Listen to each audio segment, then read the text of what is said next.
Everybody, Brett back, altitude scale modeling, scale model Quickie number 6, part 2 of the Luka Cee 74 Camaro resin conversion kit. I have got it all cut up and glued onto the body. And as you can see, it looks and fits very nicely. There's going to be some filling needed, some cleanup, some revision. First, let's start with this gap here.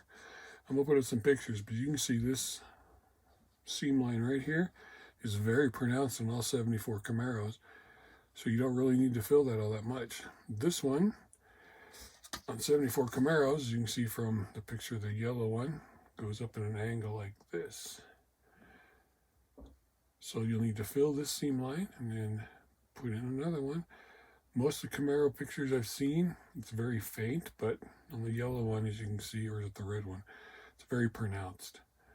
So just make a seam line right there. That's not a fault of the manufacturing. This is how it fits perfectly. So you just fill that up, sand it down, make a new seam line. Perfect. Back end, again, you have to do a little filling there. You get your spoiler coming in. One thing I did see, as you can see from the pictures of the rear end, this is going to need to be sanded down because it looks like the rear bumper is indented in more, and this whole section here overhangs the bumper. And that's simple enough. You just take one of your good sanders and you just sand this down about millimeter and a half. No big deal. Bumper, keep your holes in line with your bumper, fit right on there. So there you go. Next step of this after the filling will be the painting, and I'm doing a yellow one, which is why I posted yellow pictures, because I'm going to do the yellow one.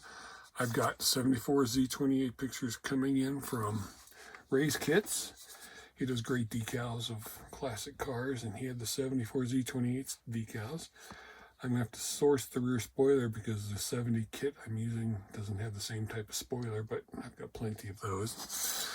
As you can see, I've got this part already built. The interior, looking at 74 interior, the steering wheel's a little different. No big thing to me. And there's some vents right here that aren't in this one. No big thing to me. Other than that, it's black. It's got the same gauge cluster, except it's wood grain, and I'm just going to leave mine black. Maybe I'll wood grain it. And this is the 4-speed. There's the interior. There's the underneath. I did not see what kind of exhaust tips it has. I'll have to look at my pictures again.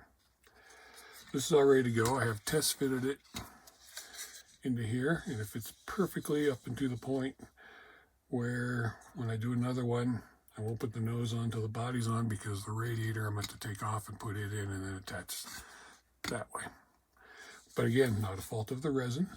It's a fault of, probably had to be the same way before you put the fascia, the front lower part on it with the original kit, the 70. That'll get painted over, of course, because the interior is black and that's black.